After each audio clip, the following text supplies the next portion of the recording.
Hello there, welcome to this session. We'll be starting in just a moment, just double checking the sound.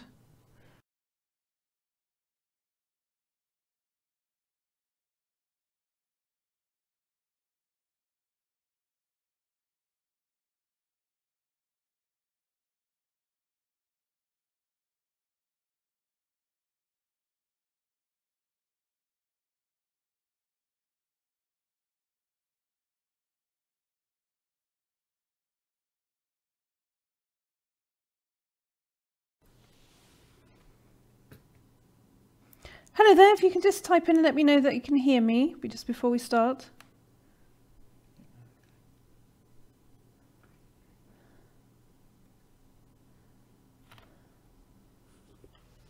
Hello there, welcome to this session, and this is the group healing session, so you will be able to hear me, you won't be able to see me for this session. Why? Because I'm looking at all your questions, and in order for me to get through them as many as I possibly can, it's easier for me to be able to look at them closely at a screen. And also, if it comes to a situation where there is a consistent energy showing up that needs working through, it becomes easier for me to have a look at that energy with my head looking down. So rather than you seeing the top of my head for the entire session, it's easier that you just hear me. Okay, so I'm going to start from, I've already had a look at some of the questions for tonight's session, which are really good, really interesting questions, as they always are. It never ceases to amaze me how interesting the questions are that you ask me. So I'm going to start from the top because I think quite a few of them are very relevant to everybody rather than individuals. So even if I don't get to answer your particular question, you'd be amazed at how someone else has asked a question that relates to your life and resonates with you, and may even have asked it in a deeper, stronger way than you had thought of. So let's have a look and see what it is that we have got for this particular session. Now I'm going to start with this first question, which is PMiz, Live Case 7. Hi Heidi, please can you help me learn why my urge to eat and ability to regain control of my weight is so hard this year? I lost 7 stone and cannot control. I'm stuck. Sick and tired of going around in circles with diet and binge cycles. It's been a lifelong habit due to parental criticism from age 7. And that is exactly the answer that I was going to give you, because straight away it feels to me that your system is in this position of feeling heavily criticized.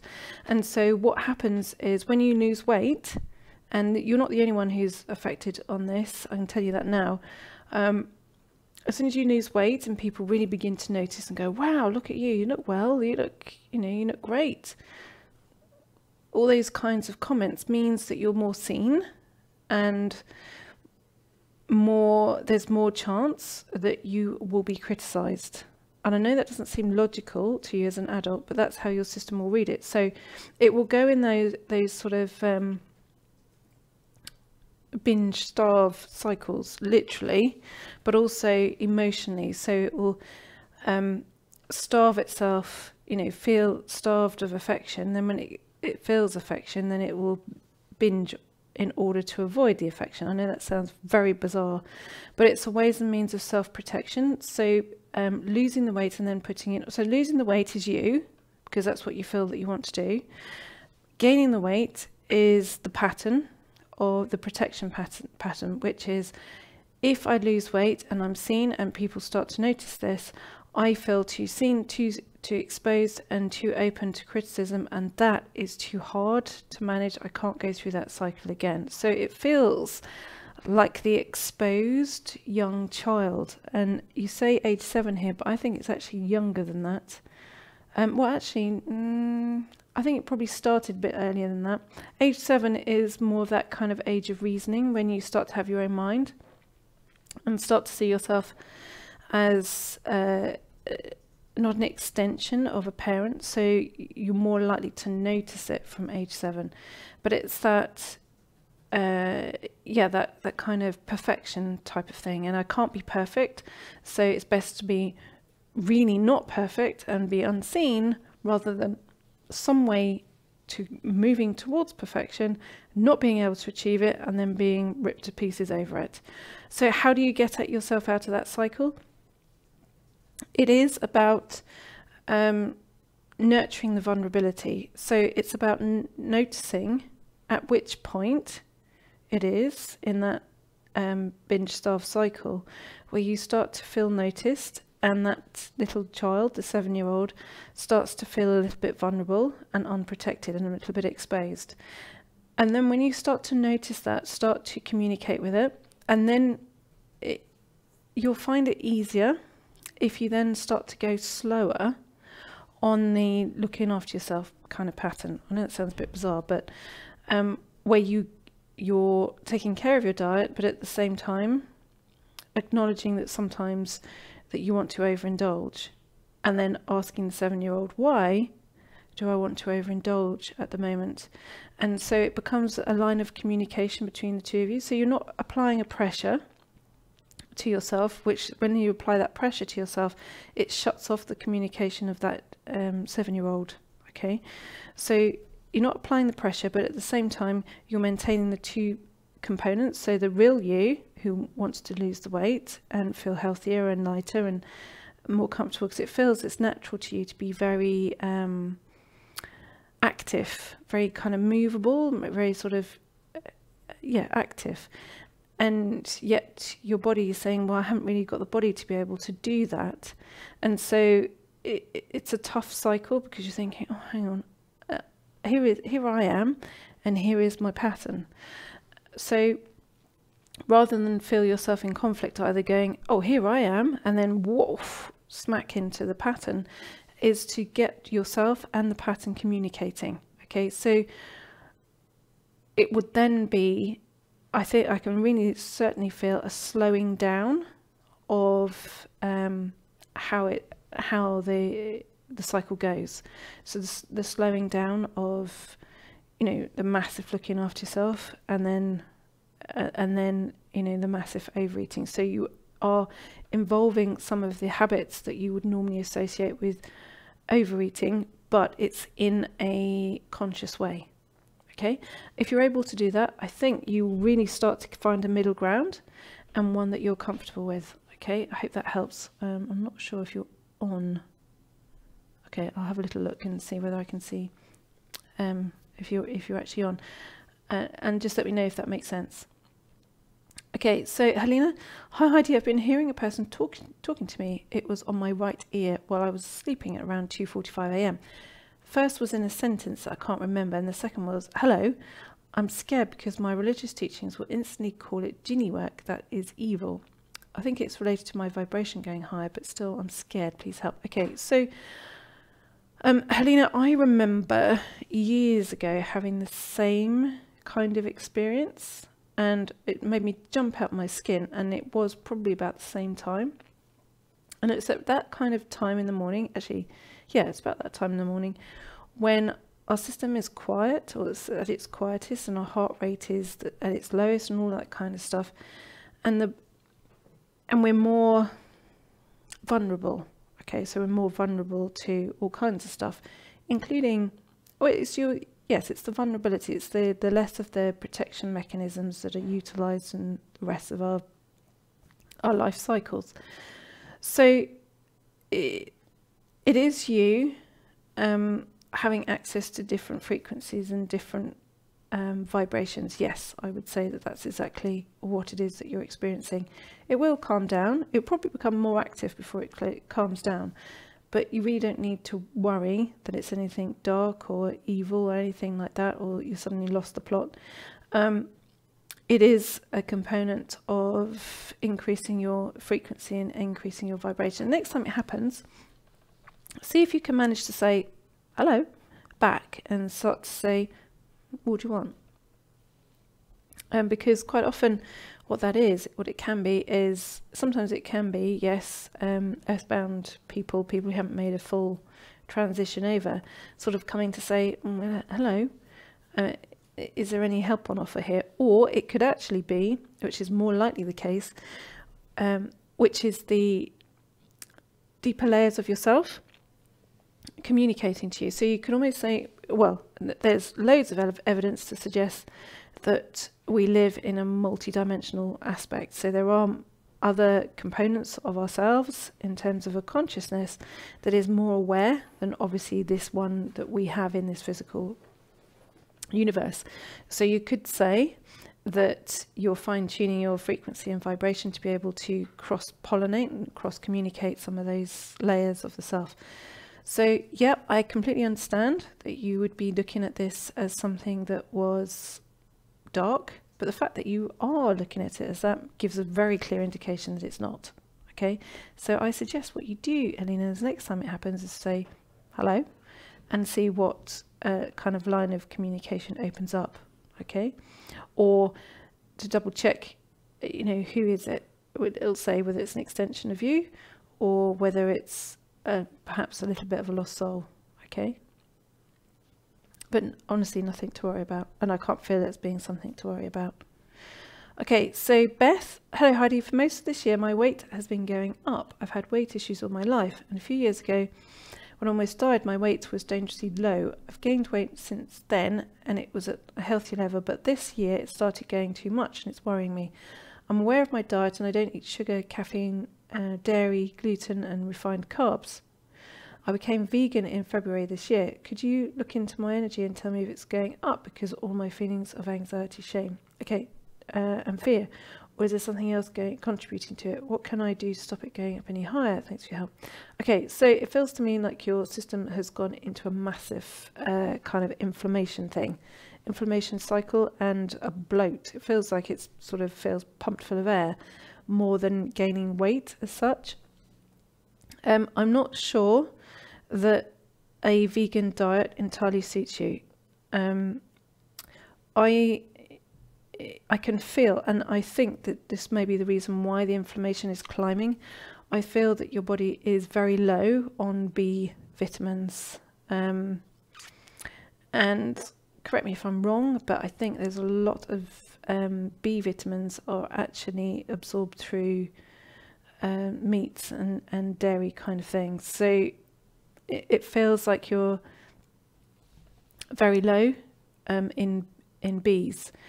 B5 as an example, and which would affect your, you know, how you feel, definitely your energy levels, all of that kind of stuff. So I would be careful about disrupting your B levels. Now, when you have autoimmune issues, which you do, Beth, you will find that your body runs low on the B vitamins anyway. It's part of an autoimmune thing. I don't know whether it means that you use up more of those, but I would say that your system feels really quite low on that, and it also feels to me that your liver is complaining about it. So I don't know what you would say to your skin color or skin tone or something that wouldn't feel quite right, but it's got something to do with that. Okay, so I would strongly consider maybe having a look at where you can get enough Bs, I think B5 and B12 into your diet to support your system, because I think there is something is not processing correctly, and it feels like it's something to do with the liver. Okay, so next question.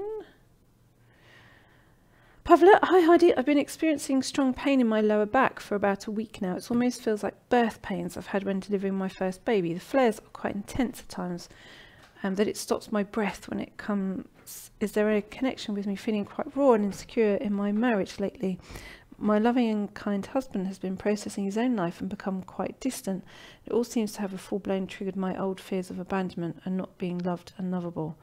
Okay, I don't know what to do with it other than to want to disappear anywhere else than here. Flight response, thank you very much. Okay, so Pavlo, it feels to me, well, as a life code 2 anyway, you would be kind of focused around relationships. So if you can feel where something is feeling uncomfortable, and in terms of your own dynamic between you and your husband, you would start to go into a panic. And yes, if there is panic stored in the body, where is it going to be stored? It's always in the kidneys, okay, because the kidneys are associated with emotion. Now, I would say, I don't think you necessarily got kidney stones, but it feels a bit gritty. So I think you need to make sure that you are drinking a bucket load of water just to flush them through, because it feels a little bit gritty. It feels that, yes, that is mixed with emotion, absolutely. But also I think you need to have a look at some adult attachment styles. And you can see that where the patterns are, because as far as your husband is concerned, it's not you. He's just merely solving something in his own world and is feeling quite insular as far as that's concerned. I really don't feel like it's a sticky dynamic between the two of you. I think he's actually trying to solve something in his own world. So I think you need to have a little look at adult attachment styles. It's something that you can Google. There is also a book which I think is really quite helpful, and I may have mentioned this one before. It's called, I don't know who the authors are, there's 2 authors to it. It's called Attached, and it's something like the subheading is focus on adult attachment styles, that kind of things, because attachment is normally to do with children, but it then translates into our adult styles and adult relationships. So I think your husband has probably triggered your insecure attachment stuff, and he is in a cycle of trying to sort his insecure attachment stuff out. And so at the moment, it doesn't feel like you have an adult relationship with him. For you, which is why you feel insecure, but also for him, which is that he can't at the moment kind of communicate what he's feeling, because it's the first time that he's fully acknowledged what he's feeling, but actually the feelings haven't got nothing to do with you. So the book, I would suggest you have a look on Amazon for it, because I've not seen it in bookshops, but it is on Amazon. It's got white cover and red writing, if I rightly remember. But if you give that a little, and I think even if you go on Amazon, you can kind of flick through the look inside just to see whether it talks to you. But I think you might find that quite helpful. But it's your kidneys that are complaining. And the way that you can have a little look at that is to go in and say to them, okay, talk to me about the aloneness and my feelings of abandonment. And they'll start to communicate as to what's stored in there, and that will start to move that through, okay? And it certainly, if that hasn't moved through within a week or so, I think you need to go and get that physically checked, okay?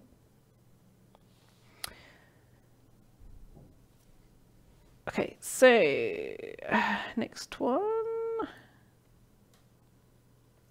Okay,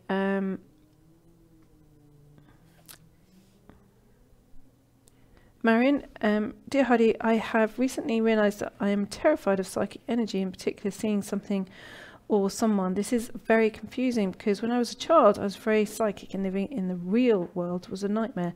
I feel deeply that I should solve this one now, so any insight as to how I can do this would be brilliant. Much love. Okay, so Marion, what's going on is that part of you fears that if you go into it as an adult, you'll lose sight of reality. And so actually on a unconscious level, you kind of feel that if you go into the psychic side somehow or another, you'll go mad. And it literally is a feeling terrified of madness. I'm using that word in quite a strong way because that's what it feels like. Terrified of madness, as in feeling completely unable and out of control, and sort of feeling as though if you go into the psychic side, you're somehow going to find yourself in there and not be able to get back to this feeling of reality.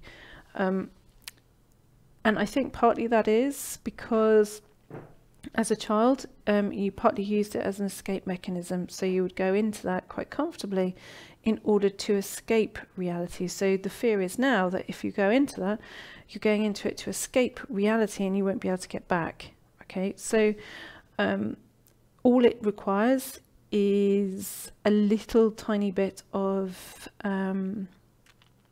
perspective, I think. So that's all that is required. And as a Life Code 9, you'll be able to, and certainly in a Life Code 9 in a 110 year, you'll be able to kind of give that perspective between yourself in order for you to feel comfortable with going into the psychic side, but also remaining in the real world.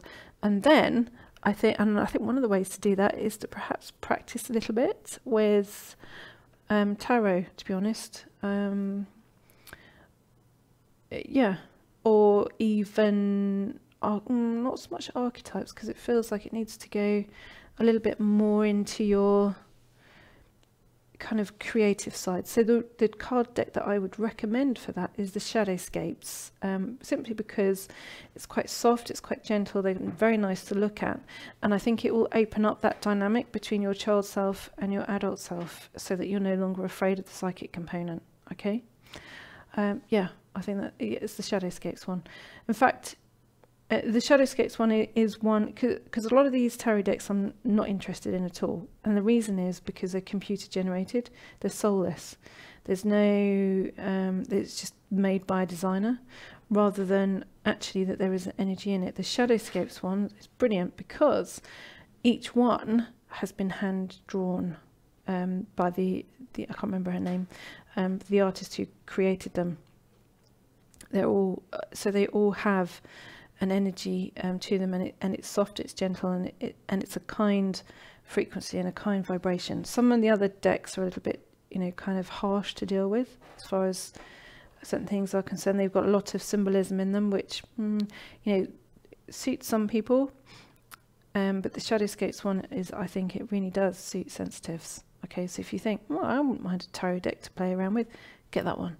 Okay, so next question, this is Annette. Hello, Hadia. I've been working to get out these cycles that I find myself in, which still have me constantly putting out fires. I feel like I'm making progress with my subcontractors for homeowner while trying to finish my personal landscape project that required me to hire someone to fix license contract issues. I need to confront him. He has been difficult, but need to. Last year, had a rep threaten to blow up my relationship with a cabinet manufacturer. It feels like a communication issue. So as a life code 4, your communication style will be about love, or the interpretation of love. And it feels like how that's interpreted from the other side, there's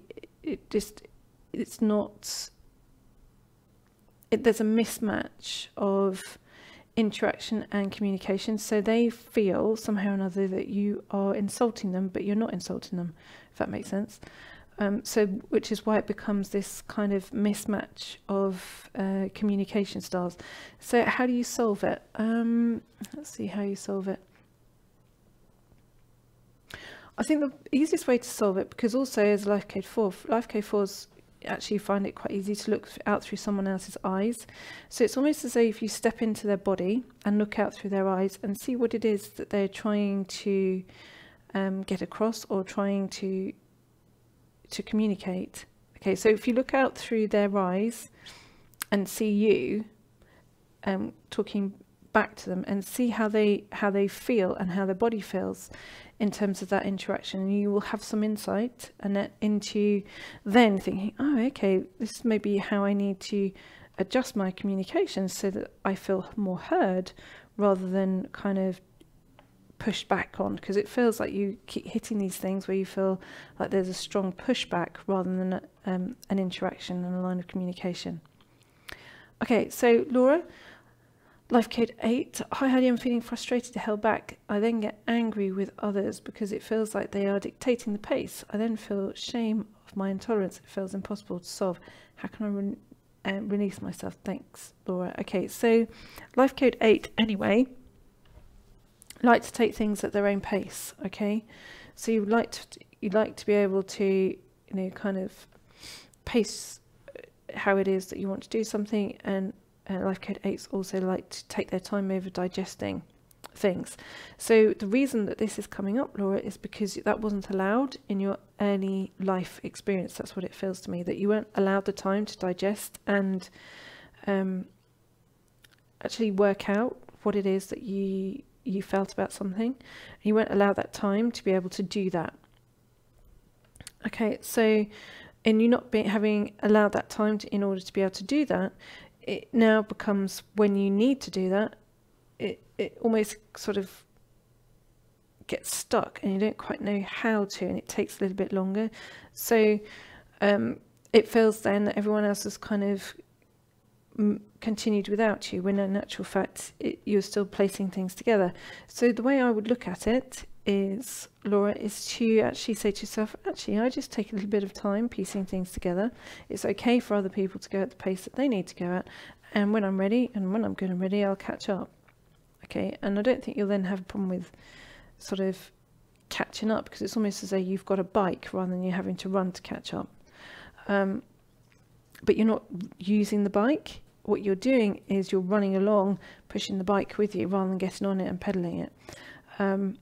Because you're programmed to believe that life should be hard. And again, that comes from an early scenario rather than what it is as Laura as the adult now. Now, it seems to me what I'm looking at so far is quite a theme of this sort of mismatch between who you are now as the adult, which is the adult is really quite centered, knows what it's doing, has a plan, has life figured out, you know, much more than the average person does.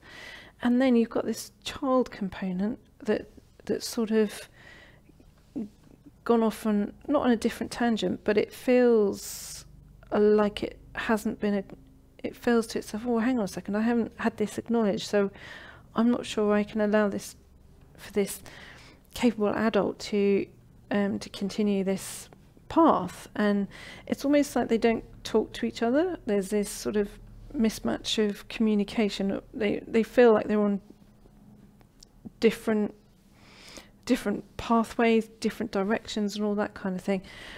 And if they then started to communicate, and so okay, so then what's happening is you're meeting it in other people. So you're meeting this so your adult self is meeting this a child bit that doesn't get, just going, whoa, hang on a second, what the hell happened, in other people, and then it's getting frustrated, and it's taking that sort of aggro out on you, and then the adult part is going, well, I need to move on without, you know, having this lame child following me around. And so it's got this kind of, oh yes, this lame child that takes too long. Oh, that's interesting. Yeah, that's how it's interpreted almost as the adult self. So when I look at it in that direction, I would say this is especially true for those of you who had experienced a parenting style where there wasn't enough time for you. You know, where there wasn't enough time, or there wasn't enough time taken, and wasn't enough sort of interaction as far as that parenting style was concerned, as to where that comes from. And where, hence this sort of moving off in wandering in different directions, but still attached. So it's kind of wandering off in different directions, and then this elastic band between the two sort of stretching and then pinging you back together. It's got that kind of feel to it. So I'll explain that a little bit further on as we go in and see whether that makes any sense. Okay, I'm just having a little look to see in the chat, see whether that's making sense. Okay, so next question, Mary Bell. Heidi, recently I've had a visit from my elderly mother, who seems to have a dislike of my husband, life code 8. This can cause a lot of disharmony and bad feeling during and after her visit. I've tried speaking to her about it, but she just clams up. I'd be so grateful if you could give me some insight into this, and maybe how I can deal with it without getting too angry. Thanks for your help. Okay, so what this is, it feels like a big dollop of jealousy. Okay, but it's also quite interesting because you're a life code 5, your mother's a life code 3, and your husband's a life code 8. So if you look at that on the tree of life, it's you smack bang in the middle of these two different energy frequencies. I don't feel that your husband's got any kind of aggro directed towards your mother. He's quite sort of, indifference, not the right word, but I'd say quite neutral.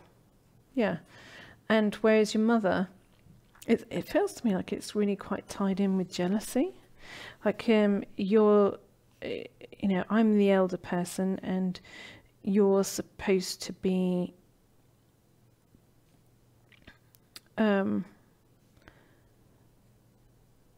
you're supposed to be doing what I want. You're supposed to be, yeah, it's kind of doing what I want. You're supposed to be the one who's doing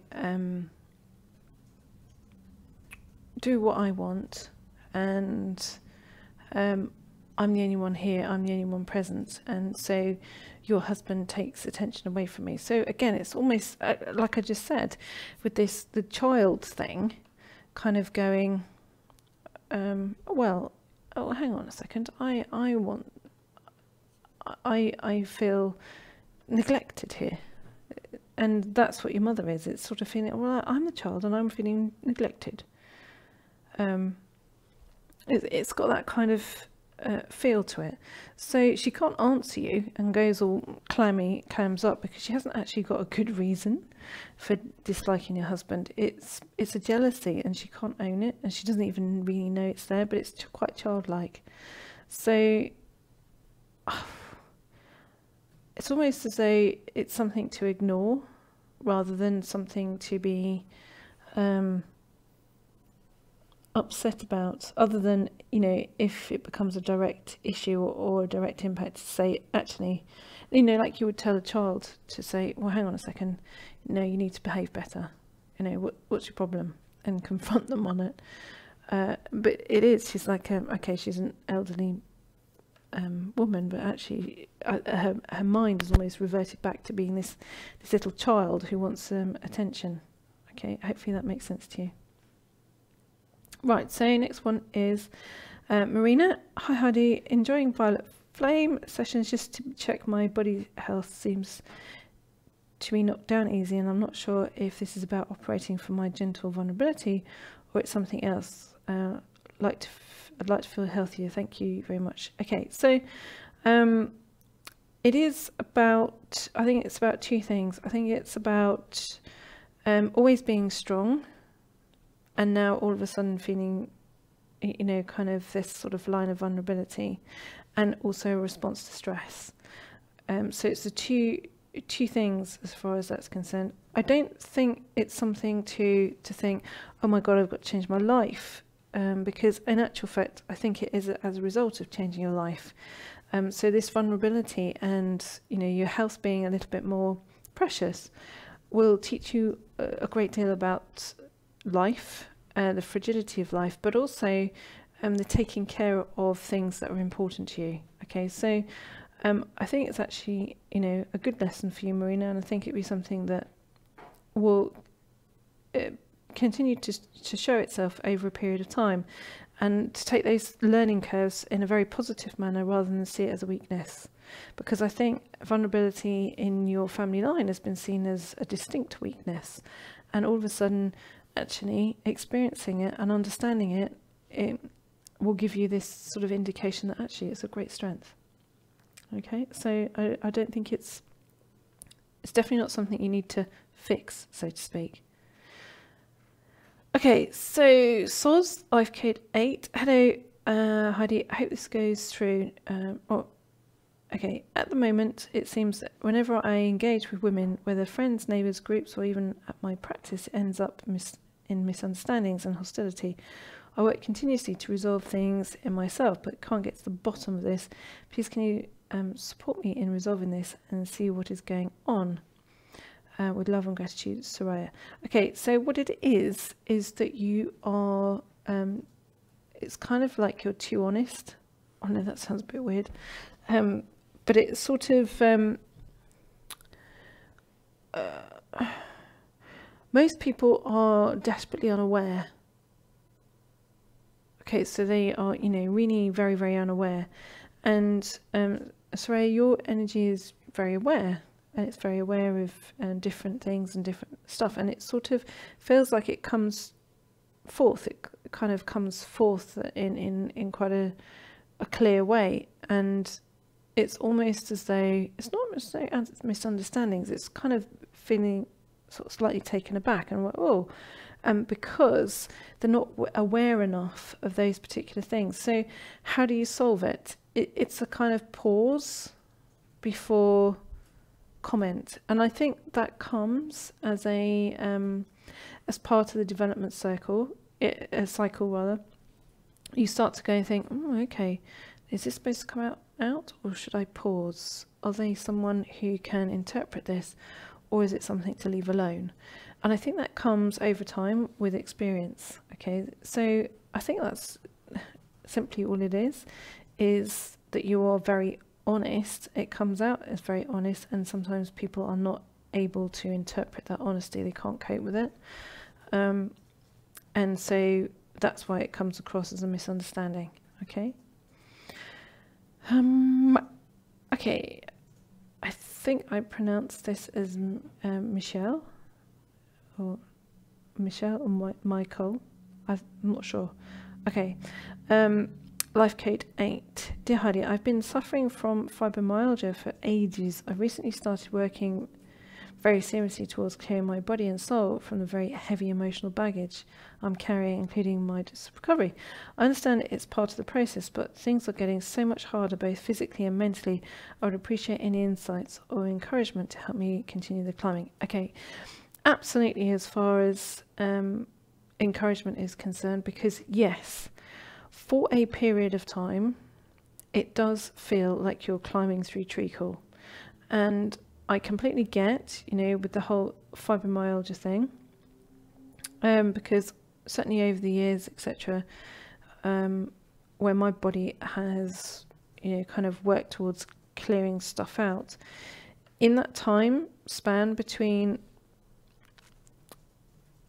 kind of thinking, oh, was this the truth or was this not the truth? So it's that kind of line between the ego feeling wrecked almost, that it's believed something as its essence to be true, and when it finds out that it's an untruth, it's kind of a massive shock to the system, and the system starts going, whoa, and then it hasn't kind of completed its cycle, which then gets stuck in the body, which then shows itself in things like fibromyalgia. So what you're finding is, at the moment, you're going through that particular stage where your system is releasing shock, but then it's quite a whoa to the ego, to the extent then where you think, whoa, I feel pain. Whoa, I feel I can't manage. Whoa, I feel like I'm wiped out. Whoa, something really desperately uncomfortable is happening. So the best thing to do, I found, certainly during that particular part of the process, is to, if you're looking at an energy and you think, okay, so emotion, okay, emotion is feelings or energy. You could even say energy in motion. So motion. Okay, so energy in motion, which is, so it's a feeling in motion. Okay, so emotion is a feeling in motion. If something is, so in order for something to be in motion, it has to continue. So it has to keep moving. If a feeling gets stuck in the body, and it gets stuck because it's kind of running around, looping around on itself because it's in shock, then it builds in the system is this sort of compressed energy, and then suddenly it needs to find its way out. So if there is too much compression, so too much compressed energy, it will show itself in the body through illness. Okay, so I think what you're doing right now is the compression is coming up, being noticed, and it's trying to find its outlet for release, which it will do, okay, over a period of time, but it won't be overnight. And I think that that's really what's happening and what you're going through. And I completely understand it, and I understand that part of the process, because it can also feel really quite lonely, kind of going through that part of the cycle. It also feels like it's a struggle to catch your breath. All of that really feels like you're in a very confined space in the body. The easiest way to allow that to go through is because the ego is attached to things, so it perceives itself in things.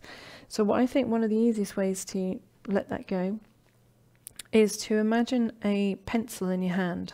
Okay, so imagine a pencil in your hand that you're holding it really, really, really, really tight, really tight. So the compression builds, and then imagine that you're opening your hand and letting the pencil roll out to the ground. You're not making no attempt to catch it, no attempt to do anything with it. You're just opening your hand and letting it roll. Okay, so when then something is compressed, it then comes into an easier way of it finding its release. It's compression and then release, compression and release. And I think if you do that, you might find that it starts to ease up. But you know, I'm not going to promise you that it's overnight. I'm certainly not going to promise you that it's overnight, because it's not. It's over a period of time. Okay, and also you're a life code 8, so again, you like to do things in quite a systemized way. Hence the reason I'm suggesting the whole pencil thing. Okay, hopefully that kind of makes sense. Right, so Joanna, hi Heidi, my oldest brother is giving me the silent treatment for 3 years now. Last year when I broke up my 10-year relationship, he visited my ex and he told my mum that my ex-partner has a new lovely girlfriend. Is he still punishing me for speaking up for myself? That's how it feels anyway.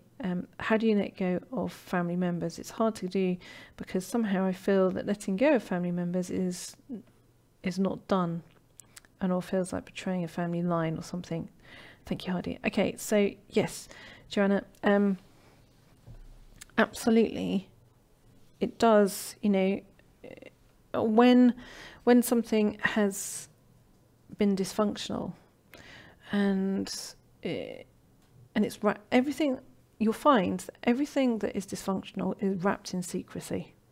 Okay, so whenever something is wrapped in, you know, secrecy, or keep it in the family, or, you know, don't let anyone else know our business and all of that, when someone goes along those lines, there is always dysfunction involved in it somewhere along the line. And it can be, the dysfunction can be the training over centuries through different generations. And yes, you know, those kind of things were perhaps relevant in the past, you know, in an older world where everything was very wrapped around, survival was wrapped around family and all that kind of stuff. But certainly in Western society, that is not the case anymore, because, you know, generally we have a social system of care where, you know, it's not reliant on families anymore, but that entrenched kind of belief system still exists. So yes, it does then become tricky to say, do you know what, stuff that, you know, I can't be dealing with it. Might be related, but I'm not interested. Your brother is classic emotional manipulation. Okay, classic emotional manipulation, and it must have worked with you in the past. Okay, which hence the reason why he's gone to the ex relationship and, you know, oh, lovely new girlfriend and all this kind of stuff. So it must have worked, you know, this manipulation tactic must have worked in the past. And that's what he's up to. So yes, it is intentional to try and hurt you and upset you and trying to get a reaction out of you. And then when you react, it's like, oh, you know, no need to do that. See, you are the one with the problem. It's not me. All of that kind of stuff. And yes, it does feel hurtful that you would then think, well, actually, you know, my brother has gone round to my ex and then gone to have a look and seeing what the girlfriend is like, and then lovely girlfriend. And then your mother is putting her 2 pence worth in by actually telling you. You know, that's that kind of, oh, well, she'll throw that one in and create division between her siblings. Oh, yes, I'll just throw that one in. Yeah, I've got a lovely girl. You know, you keep that one to yourself. Or if it wasn't in dysfunction, she would have said to your brother, look, why are you doing that to your sister? Why are you going round to the ex-partner, coming round to me, telling tales, saying, oh yeah, they've got a lovely new girlfriend.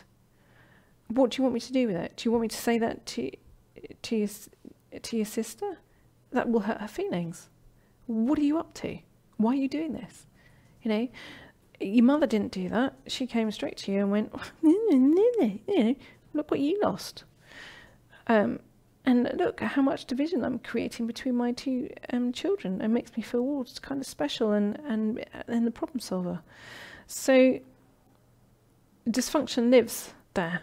And what you're actually saying to me, Joanna, is that you are choosing that you don't want to actually live in that cycle of dysfunction anymore. And there is nothing wrong with no longer wishing to be party to that, that you actually want honest communication relationships. And that is most likely why, you know, the relationship is your ex relationship rather than your current one, because I would suggest that it is probably based on that, you know, lack of emotional honesty.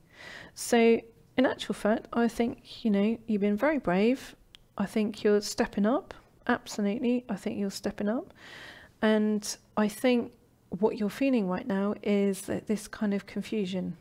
It's this confusion that you don't want to be part of something that feels dysfunction anymore. You want to be part of something that feels honest, but the honesty hasn't yet shown itself in your life. And so you're thinking, well, how do I fit into this family when I don't feel like I fit, because I don't feel like I can compromise myself anymore or communicate in this funny old way.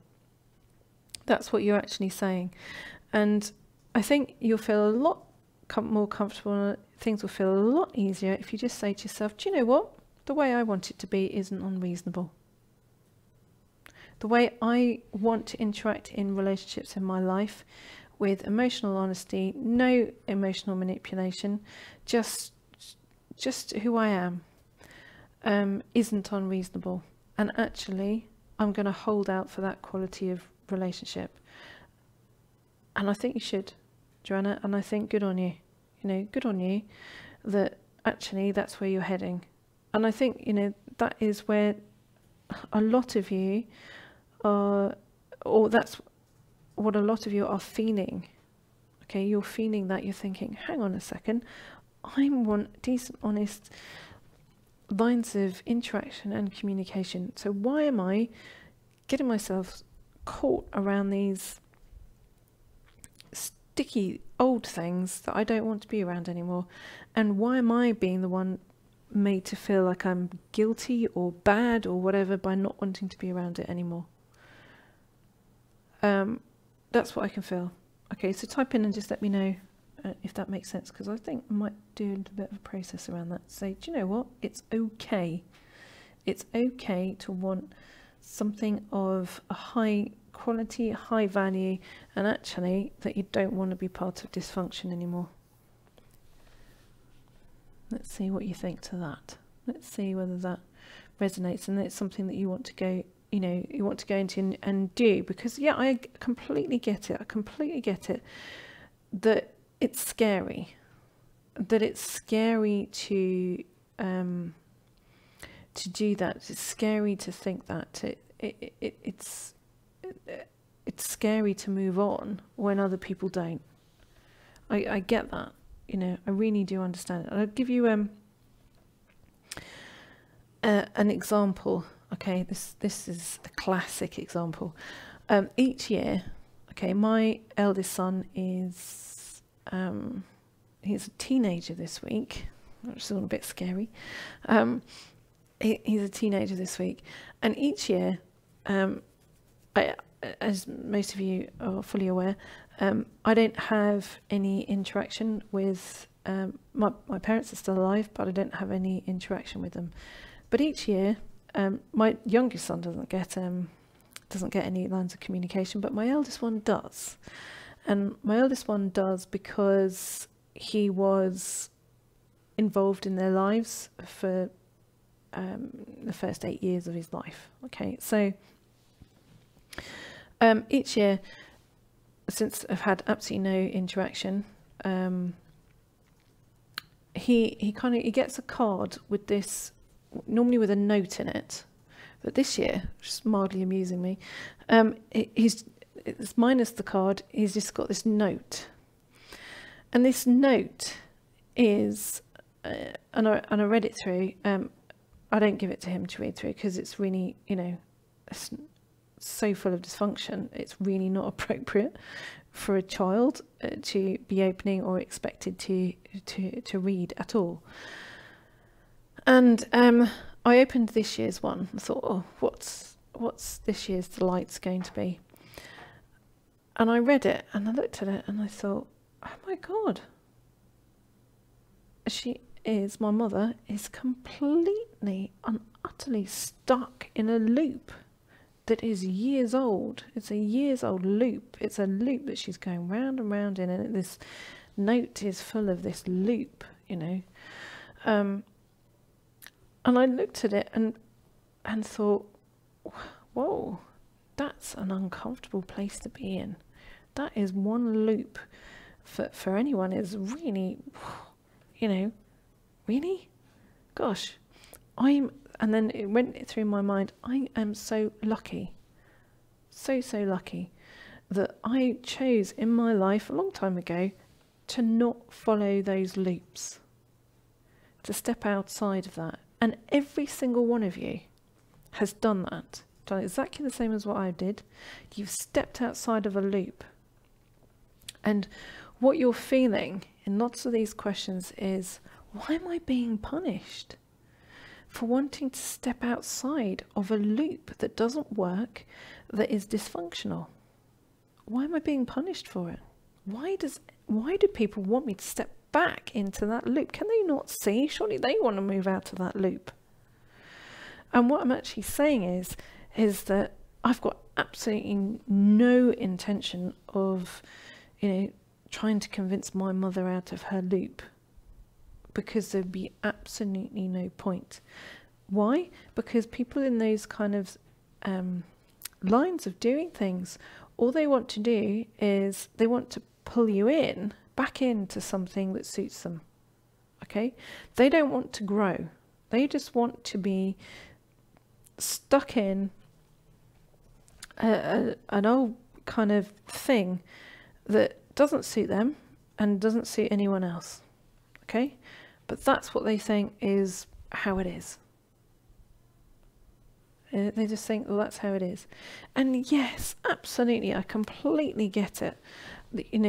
There's that sort of social, oh, what, you don't speak to your parents anymore? What, they're still alive and you have nothing to do with it? And that's, that sort of element of a social stigma, certainly in the early days of that kind of thinking, well, I'm not sticking around this, in the early days of that.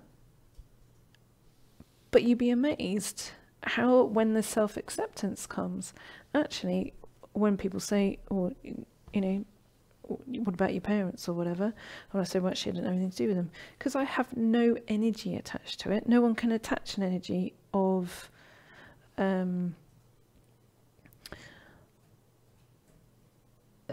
opinion particularly to it, because I don't have one attached to it. It is what it is, and I just say, well, it is what it is. It is what it is. But that has taken work over, a long period of time, and you're in those cycles. And from all these questions that I'm looking at, you're in those cycles of getting yourself into a place where you feel absolutely perfectly comfortable with being who you are. And if it doesn't fit with this person or that person, regardless of whether you're related to them or you have to work with them, that you're actually, and it almost sounds like, well, it does sound like a cliche, that it's, you're free to be me. Okay, so you're free to be who you are, free to be who you choose to be, regardless of what everybody else is doing. And I think this is the place that you're in. You're in that in-between place when you're thinking, oh my God, is this okay to do?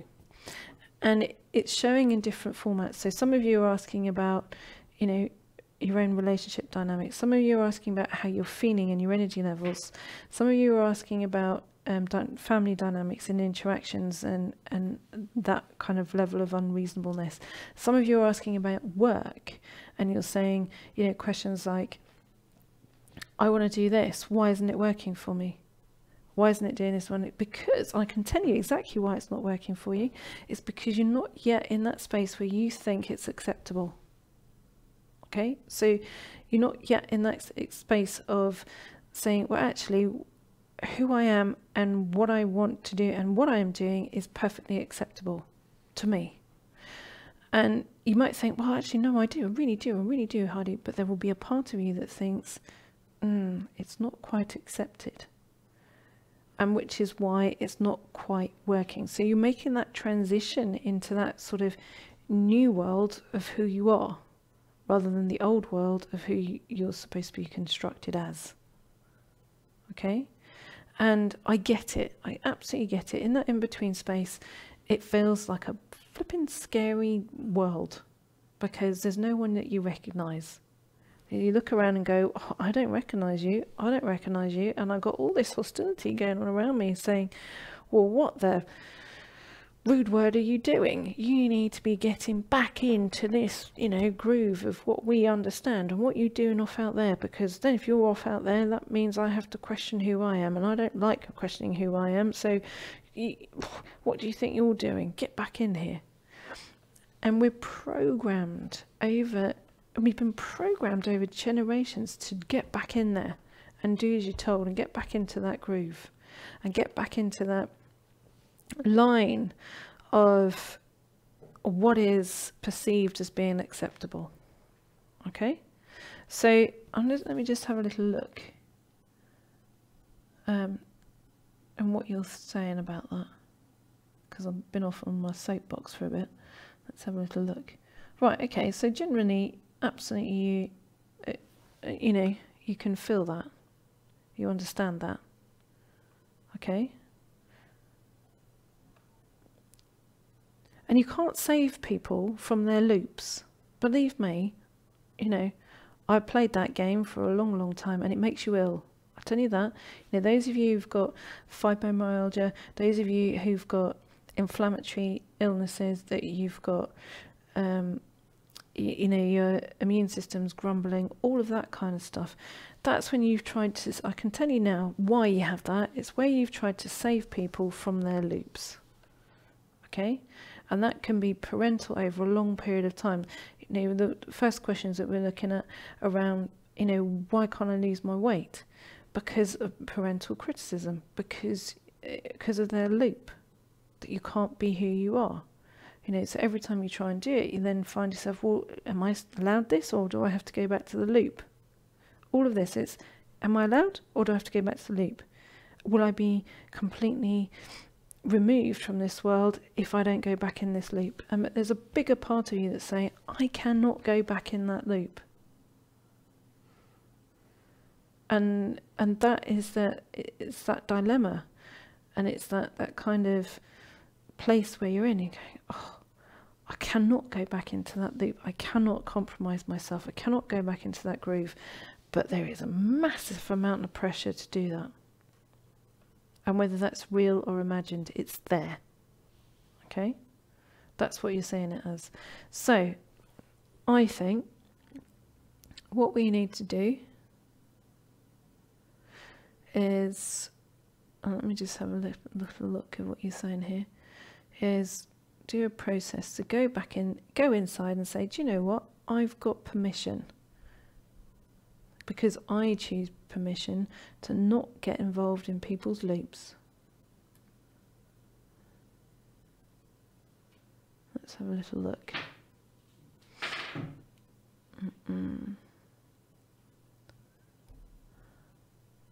Even though you're scared, and I can feel that quite a lot of you are scared, going, oh my God, you're going to take me out of a loop? Oh my God, I'm being really scared. Yeah, so hang on, there was a question here saying, I've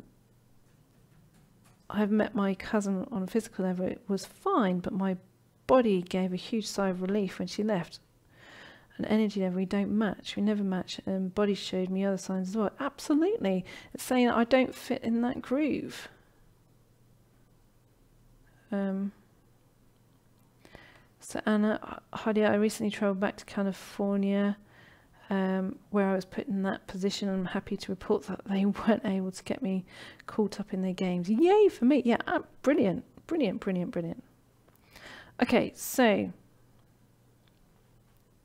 yeah, and it does make you feel angry. I'm quite agree. Okay, it's Bridget saying I'm past that. Great, fantastic.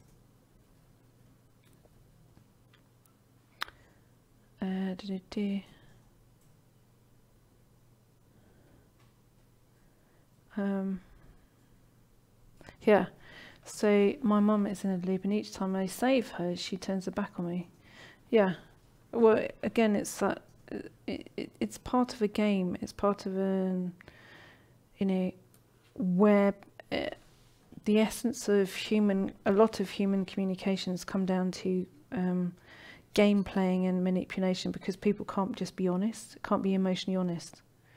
And I would say that that is a real sickness of society, that people find it very, very hard to be emotionally honest. I don't know why. Would say that they probably see it as some kind of weakness, or they don't see other people doing it and are looking for direction as far as that's concerned. But there's one big thing, and this is why I keep saying to you that, you know, your sensitivity is your greatest asset, because you can't help but be emotionally honest. And there is coming a time, and it's not very far away, it's not very far away at all, where there is a deep requirement for emotional honesty. And that's that, you know, shift, massive shift in frequency and vibration. That there won't be room, there will be no room for for fiddling about, quite frankly. There won't be room for it, because life, not that life was speeded up, because that's not how it is, but there's more demands and more requirements on it. So trying to manipulate things is too slow. It's actually a very slow energy. Manipulation is a very, very slow energy. It's actually quite antiquated. So you know, where things are moving fast, and that sensitive minds are able to do that, you know, you may not think yourself as quite nimble and able to shift and negotiate stuff, but you can, and you can do it very, very well. So Kirsty saying, is this part of the way towards a state of neutrality? Yeah, the neutrality that I'm talking about is, I think it starts off as a neutrality, yeah, which is you're thinking, oh, I'm not sure I can, you know, feel anything much here. It's neutrality into a peace, and it doesn't mean euphoria. It just means a peace, just a peace, sort of a peaceful. It's just peace. It's just quiet. And where, yes, you can see the things going on around. You can see how they operate and how they happen, but it doesn't mean to say that it has to be part of your life experience. It then doesn't become something that happens. Okay, right. So Lou Dash. Okay. And then we're just going to do a process. We're just going to go into it and have a look.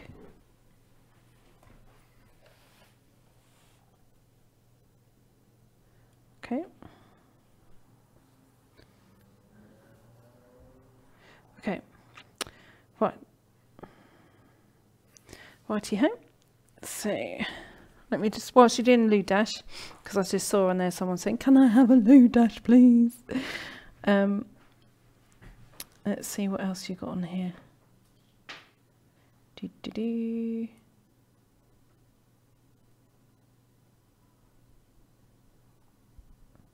Okay, I'm seeing me coming out in the ego fighting.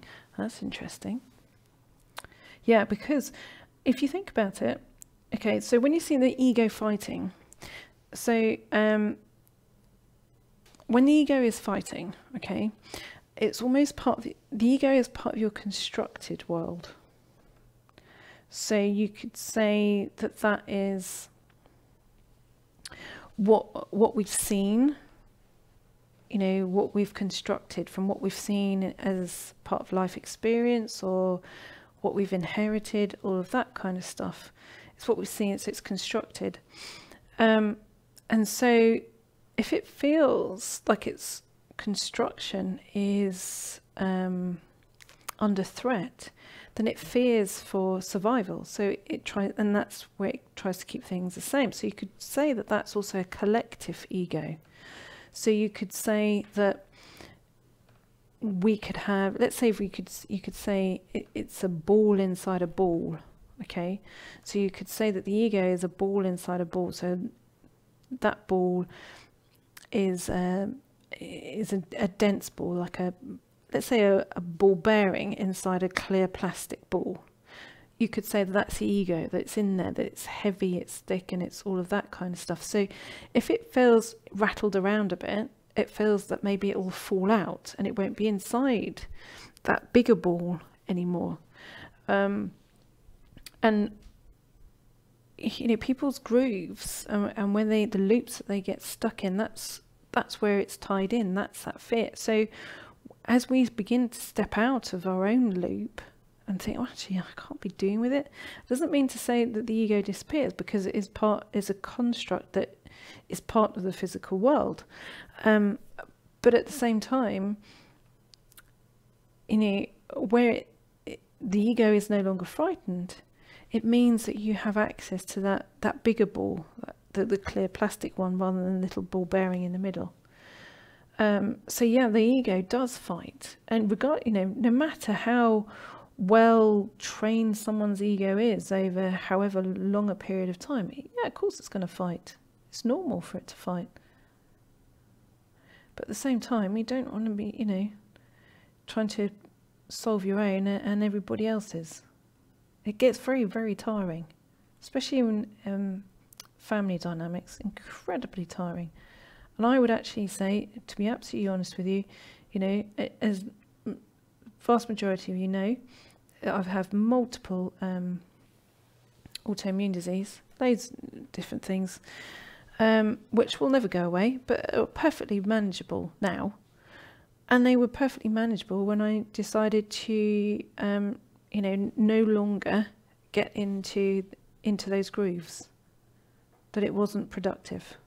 But it took a long time because, as you know, as sensitives, we're fiercely loyal. We think we should solve it, fix it, mend it, make it something that works. When in actual fact, sometimes the right thing to do is to go, do you know what? That's the way it is.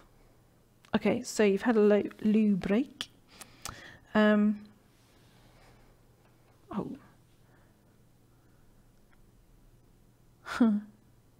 Okay, excellent. Tina saying, I love being in the circle. I started this evening in a lazy, bit numbed out energy, even tapped in a lazy question. I feel much better aligned now. Superb. Excellent. Right, so let's go in there and have a look. And do you know what? Let's clear out the dross. It's time that the dross went, you know, those grooves that don't want to shift, and trying to pull you back into it. And, you know, pick your area in your life, whether it's, you know, some of you got family dynamics, some of you it's work, where you want work to become more expansive or more in line with who you are. Whether it's romantic relationships, that you're sick and tired of being in something that either doesn't work for you, or not reaching into something that works for you, or wondering where they all are. And I see that all the time. You know, I see that in, you know, men will ask me, where are all the nice women? And women will ask me, where are all the nice men? Where there is a groove that you think you're supposed to follow, actually you're part of a new curve, and you're kind of struggling to make that move across. So pick your area that you're actually thinking, do you know what? time to let go of that groove. I don't want that groove anymore. It doesn't suit me. It's not part of my world, and I'm going to be brave, even if it creates a core change in my life. So if you're feeling a bit kind of, whoa, I'm not sure I'm brave enough, then pick something small. Okay, let's pick a small area for you to test that with. Okay, as we go in. So it's up to you. It's completely up to you. We're going to use it on from that basis. Okay, right, so close your eyes and focus on your breathing. If it's not suitable for you to do as an eyes closed, then do as an eyes open process. Okay, so close your eyes and focus on your breathing. Deep breath in, slow breath out, allowing your thoughts to roll around your head and disappear on the out breath, allowing the body to relax and the mind to remain alert.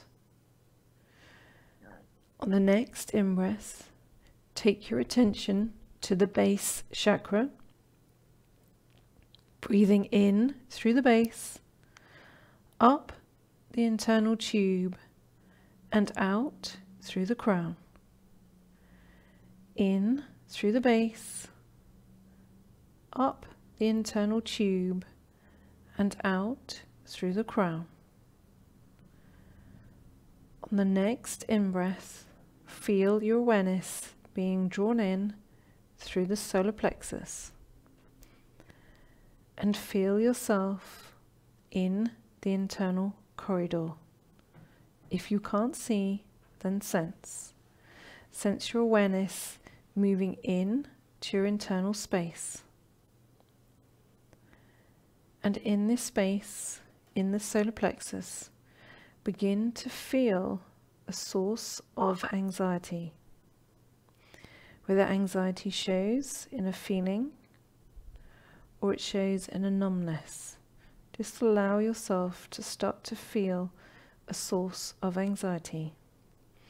If you think that you have no anxiety, then feel below that feeling that you should have no anxiety. And find that space and that place in the internal corridor. And feeling your awareness going deep into the internal corridor of the solar plexus. Push the door open where you can feel the source of the deep anxiety. And as you push the door open, step inside to find who or what is in there. Is it a person? Is it an energy? Is it you? Is it you as a child or at an earlier stage in your life? Allow yourself to see or sense who or what the anxiety is.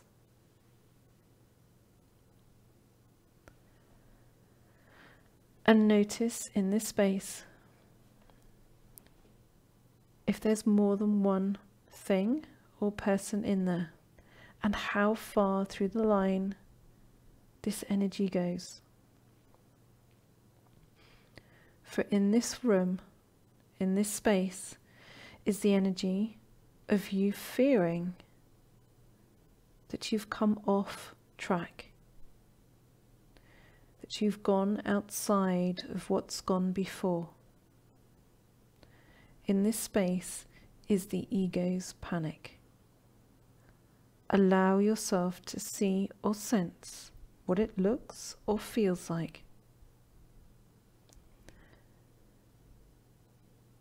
And in this space, close the door behind you and allow yourself to feel the intensity in there. Does it feel like a small space? Does it feel wide and open? Does it feel as though it's screaming? Just allow yourself to see or sense what it is, that's deep fear of becoming something different to what has gone before.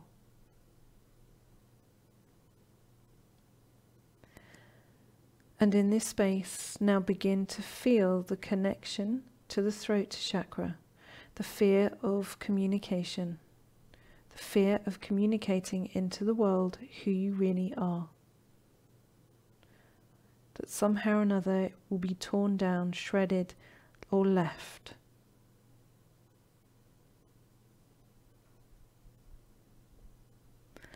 And in this space, be very present with the fear.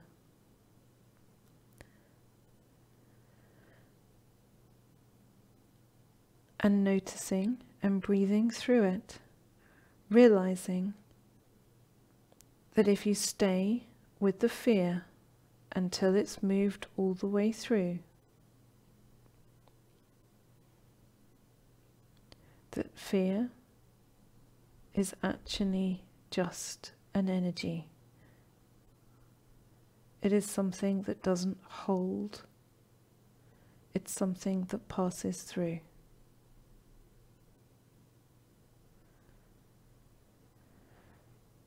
And in this space, in this panic room of the ego, allow yourself to feel the energy clearing.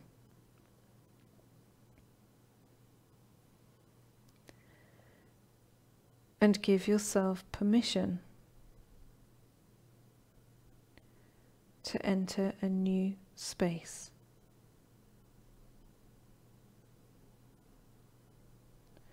And in your mind, as this internal space clears, feel your awareness going deeper into this room, past the panic, to a door to another room. And open the door to the next room. And in this space is life beyond the fear. And allow yourself to experience what life beyond the ego's fear feels like.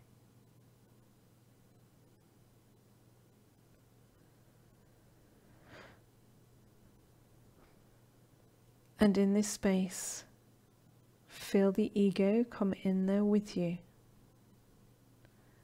so it can start to feel safe outside of what it knows.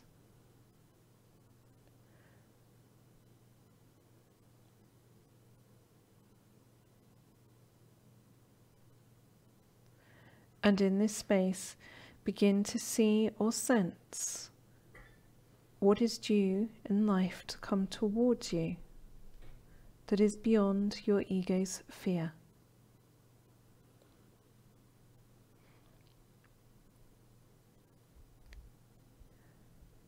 Allow yourself to see or sense what it is. Is it a feeling of peace? Is it someone or something coming into your life to reflect this new part of you? Just allow yourself the experience of this energy.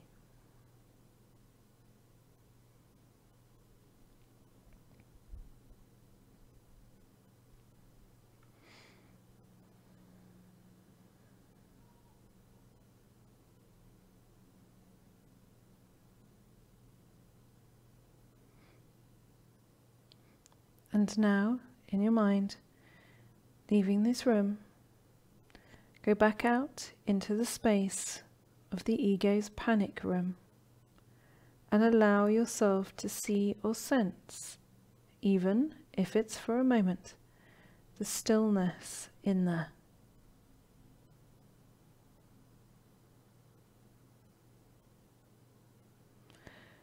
And allow yourself to feel what it's like to have no emotional manipulation in your life. That the ego can just feel calm and present.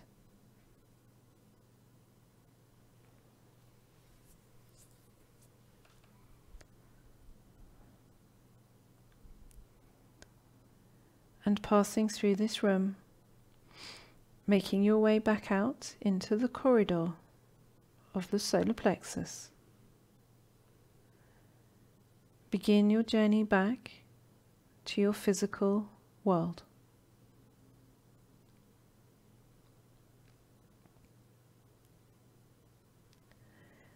Taking with you the memory of the experience as you bring that calmness, that peace back to your physical self.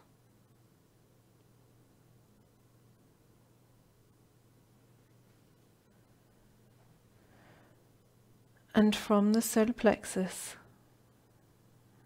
feel your awareness spreading through the body.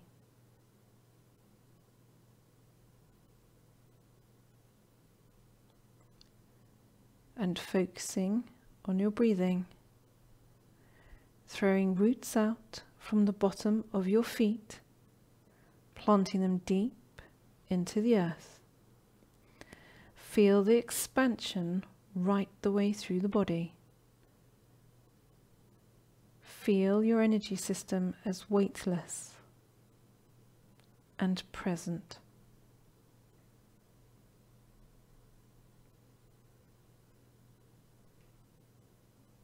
And once again, focusing on your breathing. Very gently, bring your awareness back into the room. And when you're ready, open your eyes. Okay, so just very quickly on the collective, what I saw was going into the room. Okay, so the first room, so where the ego was in panic, there was I had a lot of people in there on the collective. There was a lot of noise. It was quite a screaming noise, and it was quite thick and dark in there. So the energy felt sort of quite a red colour. It's like a deep red. And for some of you, it went into a very small space, so you felt quite claustrophobic in there. And also the throat chakra really reacted very, very strongly. So it was very much about communication, communicating yourself into the world, the real you, who you are, all of that kind of stuff. And then it went, in terms of the collective, then going into the room deeper, which is beyond the ego's panic, into the, you know, the groove of who you really are and all of that, to that wider expanse. That was, it went from a sort of a reddy blacky kind of mixed room into a very white room. So it's very white, it's very bright, very peaceful, very still, and loads of expansion and things coming in from you know, wider areas outside of what has gone before. Lots of things, opportunity, ways of feeling, all of that kind of stuff. It was big, you know, a kind of a big feel on the collective. And then when you came back in through into the corridor of the solar plexus, there was a huge expansion right the way through your energy system. So a releasing, and a big expansion of this sort. So some of you would have felt very weightless, very light, very weightless as you came back in to the physical. Okay, so that's how it was shown to me on a collective. So, oh wow, a great pile of poo on the floor of the panic room. Brilliant. Okay. Okay, well, full on panic and tears to still and peace. Okay. Oh wow. Okay, my ego shut off the sound. I didn't get to do the meditation. Oh, well, go back in and you'll get it. You'll get it, because obviously it's separated off. You know that, and it's powerful, really, really powerful. So, if you had that kind of experience, then what it means is that the ego, not you, but the ego is nervous of change, and it wanted to view it first. So it wants to kind of view it first before it'll accept it. But I don't feel that there'd be an issue. I think you'd be absolutely fine with it. Okay. Lovely vista in the second room. Okay. Okay,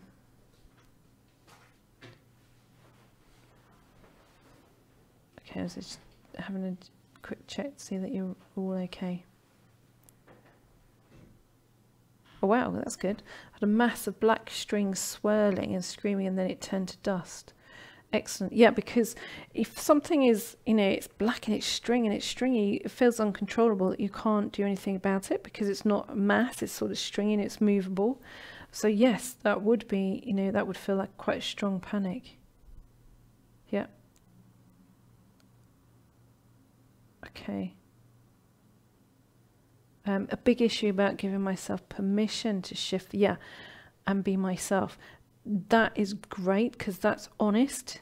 That's really honest, because you would feel that. Absolutely, absolutely. Huh. My ego messed with the sound too. Okay. I've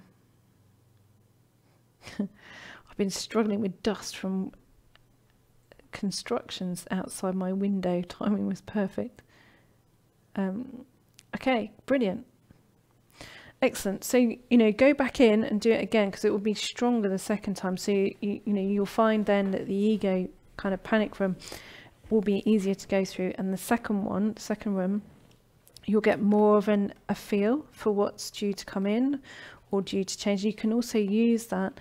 So if you've got something going on in your life that feels, you know, kind of sticky and scary, you can always go refer back to that meditation process. You can go back through and you think, right, okay, this feels sticky and scary. I'm going through the panic room. I'm going to see what's in there, feel what it relates to, and then I'm going to go to the second room and then feel the expansion, and then you'll feel the release as far as that's concerned. Because, as I said, you know,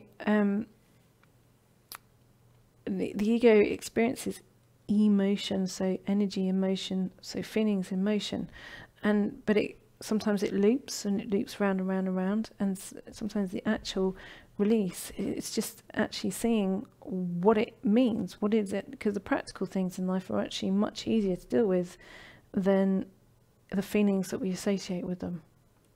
Okay, because often the feelings that you associate with them stop you from dealing with the change of the physical thing.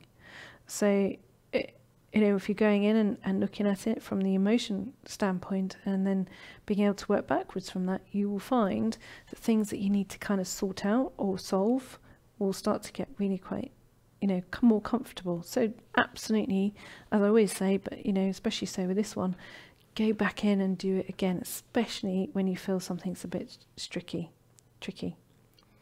Oh, brilliant. So, Bridget, this is the first time in my life I've ever joined in a conversation. Woohoo! Bridget Lee. Wow, fantastic. Brilliant, brilliant, brilliant. That's great to hear. Fantastic. Brilliant. Okay, so wonderful. Okay, so I'm going to disappear now before I get all emotional. And it's great to see that you were having a little chat. Carry on having a little chat. Absolutely, because, you know, you're all in your new groove together. You know, you're all looking for the same things in life, the same kind of level of expansion, the same movement away from things that don't work in an old groove or a way that it's always been, and all that kind of thing. You're all sensitives. You're all grown-ups, okay? You're all people who have worked hard on yourself, and absolutely carry on having that, you know, kind of line of interaction and conversation and deepness of connection. And absolutely remember that your sensitivity is your greatest asset. Lovely, lovely to spend the time with you, and lovely, lovely to have all your questions as always. Thank you so much, and remember that I'm very, very proud of you all. And before I get all emotional, I'm going now. Till next time, bye for now.